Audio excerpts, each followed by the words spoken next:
countdown is done. I say we go for it. Ooh, we are out of focus, though. We're going to have to fix that. We moved around a bit. That's looking pretty okay. Good morning, everybody. Welcome to Breakfast with Disaster. We are live every week at 10 a.m. every Tuesday to show you everything that can go wrong so that you can avoid it. My name is Dan Bauer. Good morning, Brianna. This is Tyler Jordan. We are here representing SERVPRO of the Southtowns and SERVPRO of West Seneca Lancaster. I am feeling, morning Michael, morning Kathy. I'm feeling extra newscastery today because I sat on a plane behind Melissa Holmes from WGRZ yesterday, and I think that qualifies me to do basically anything or nothing. It was weird. She was in front of us, and then her husband was behind us, and they kept passing one cell phone between the two of them. And I don't really know what that was all about, but she was there. It was confirmed. I was coming back from Thanksgiving. What did you do for Thanksgiving, Tyler? I kept it pretty low key. Just hung out with mom and dad. Brought my girlfriend over there and played some board games. We did a Family Feud edition, and it was a good time. I got to show you the video of Lynn. She and her sisters. Morning, Diane. Morning, Lisa. Morning. Lynn was on Family Feud back in the 80s, I want to say, judging from the hair. Oh, nice. And they won their game, so I have the video. I'll show you. The game that we were playing was actually it's from like early 2000s, so we're getting my mom a new Family Feud game. Yeah, that for would Christmas. be tough. Yeah. Morning, Noel. I was down in Florida, down over by Cape Coral, Fort Myers. Mm-hmm. Big banner event, and I have some pictures here. Is very Tom, cool. My father-in-law, got to fly a fighter jet. I'm so jealous. Which I think we've got here. Yes, the L-39 Albatross here. This was used. It's a ground attack aircraft. It was only used actually in like Syria in terms of war, but it's an American plane, and he got to. Here he is with Chippy, as we were told to call him, getting in, ready to fly. And they went up for about 45 minutes. They did some maneuvers, some barrel rolls, some stalls. Tom said he only threw up in his mouth a little bit, and he had a great time. So that was sort of a weird, cool thing to see and do. Morning, Justin. But we're not here to talk about fighter jets, I guess unless they cause fires. We are here to talk about fires, though. It's time for the weekly warning. And Merry Christmas, I guess I should say. We just had Thanksgiving, and if you're anything like me, you're already barreling right into the Christmas music. And I know you are, Tyler. Oh, absolutely. Tri-Siberian Orchestra all day in my car. Yes. So that's very powerful stuff. I'm more into, like, Bing Crosby. But, holidays, obviously a wonderful time. It's good to see family, good to hang out with everybody. But it is also full of, well, seeing family, you're going to get fist fights. But we're here to talk about the fires.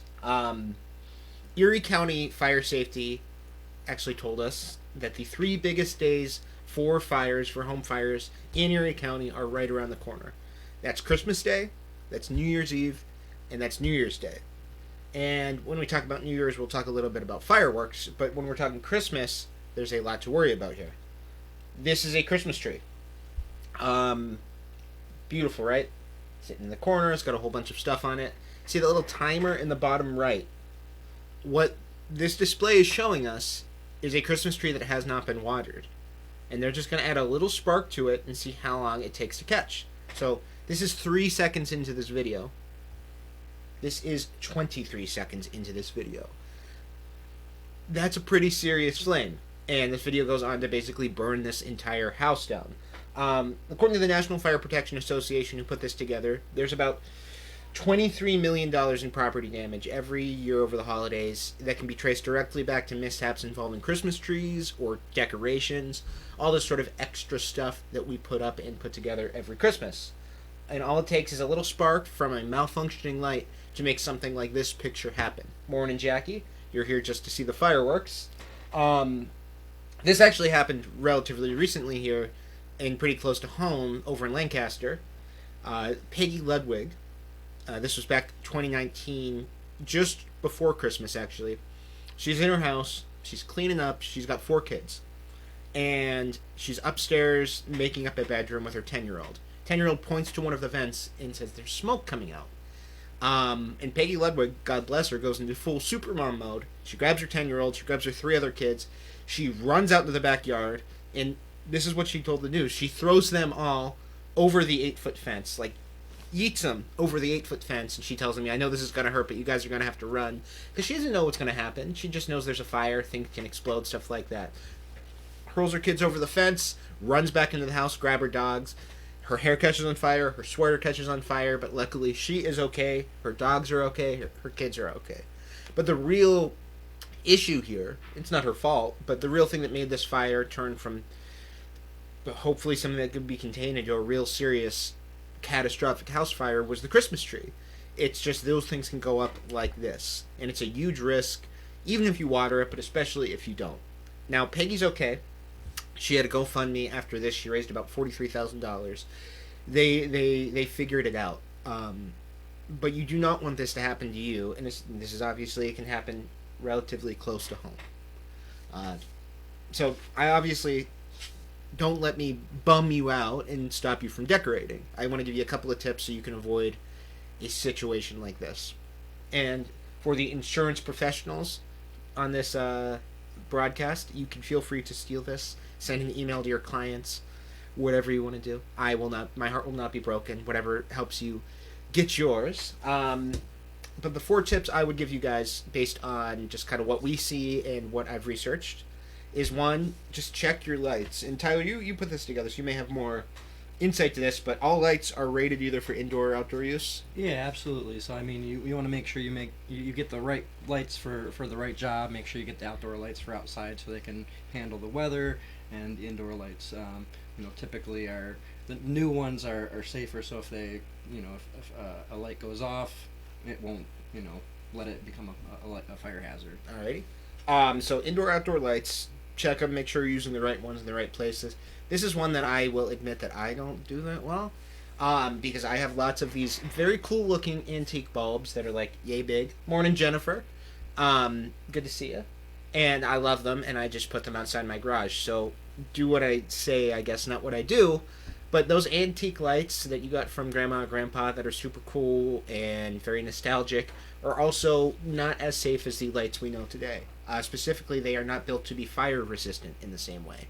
Usually they're these glass bulbs, they can heat up, they can cause issues.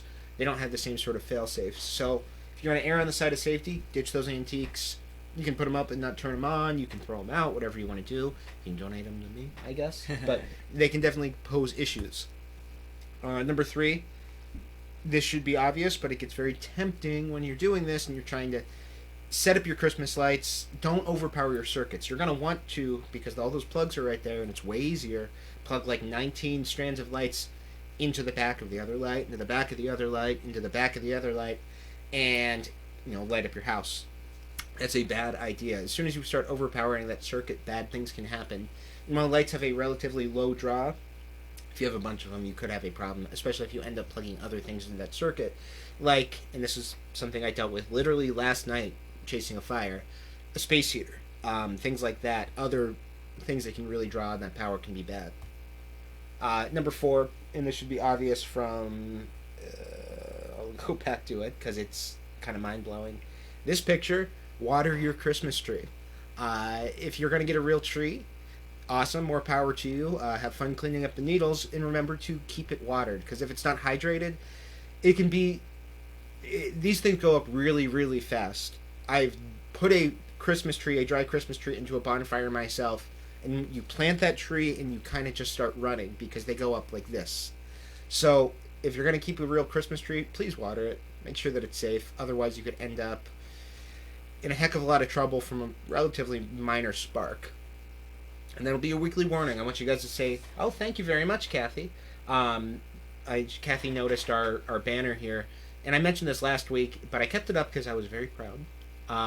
We won the Buffalo Niagara Business Ethics Award, which is a big deal to us, and hopefully to the community. It was us, Niagara Metals, and ECMC, so we were in very good company. And I'm very proud. And really, I'm proud of my team for being ethical, because all I did was talk to them, write down what they said, and send it in. But it feels pretty good. We're going to have the trophy soon, and I wear the trophy around my neck for the next month. Once we get it. Yes, it would have scoliosis after that. But that's been your weekly warning. Be safe this Christmas. We're going to talk today and it looks like some of my pictures aren't going to load up. Oh, there they are. About the flip side of what we just talked about, actually. Say that we just scared the heck out of you, and now you don't want to put up your own Christmas lights. It looks like the slideshow's taking on a life of its own, and it's... There we go. Say you don't want to put up your own Christmas lights. You want somebody else to do it. It's safer. It's easier. You don't have to mess with it. I would not blame you. It's been a hard year. It's shaping up to be a hard another 3 weeks of this year. So if you wanted to ditch the Christmas lights this year, I would understand.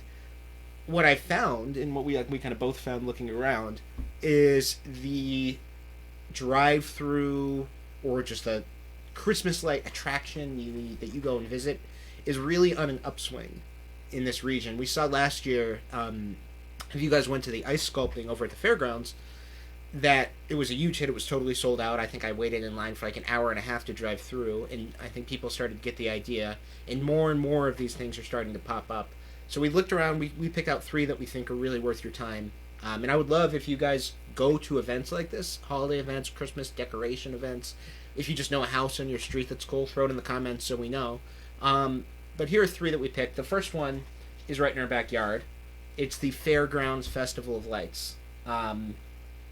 Which I have you ever been? I have not, but I would really like to go this year. All right. Well, it's $20 a car. I will go with you. We'll split Awesome. it. It's over at the Hamburg Fairgrounds, and it's every day in December, so it hasn't started quite yet, so I don't have a picture in action. This is from last year. But aside from Christmas Eve and Christmas Day Eve, it's every day. Drive through the Hamburg Fairgrounds, and right now is actually kind of the perfect time. Unless I was told it's going to be 50 degrees on Thursday, so I could be talking out my butt here. But you got a little snow on the ground, so it would look spectacular. It's a little cold, and that's depressing. You get to stay in your car. You drive through, and you get to see all these wonderful lights. There are 3 dates, if you're going to do this, I would want you to keep in mind. First is this Saturday. It's the 4th of December. The Armor Fire Company is going to be there having a boot drive. This is a great opportunity to go through, see the lights, and also have a chance to support them. They are on site, I believe, every day anyway, because they want to keep this event safe. Like we told you, holiday lights can cause fires.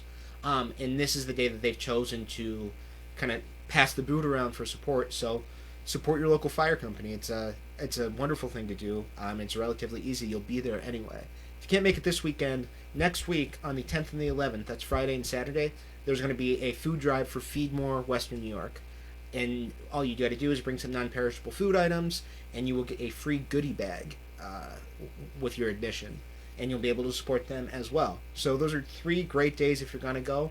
I would recommend you go then. That way you can support your community, see some cool lights. It's a relatively cheap night out for the kids. It's a win-win-win.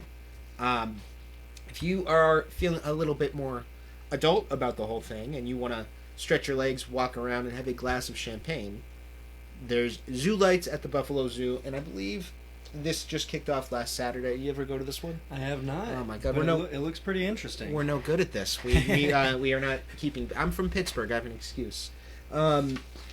This kicked off last Saturday. It's good for kids and adults. I say adults because there's a couple of packages where you can kind of set up a little private party, get a couple glasses of champagne.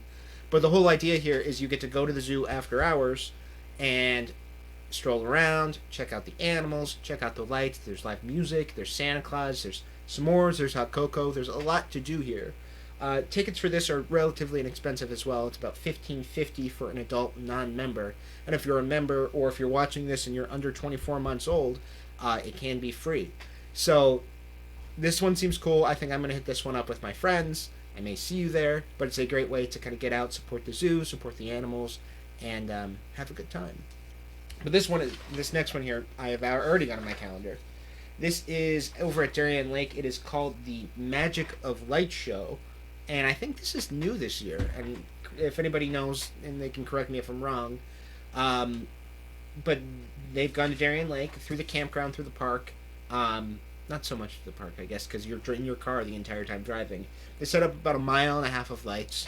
According to them, just shy of 1 million lights that you can drive through. You get to see 15 different scenes, Candy Cane Lane, Storybook Forest, things like that. It's, if you're out Darien Lakeway, great for the kids.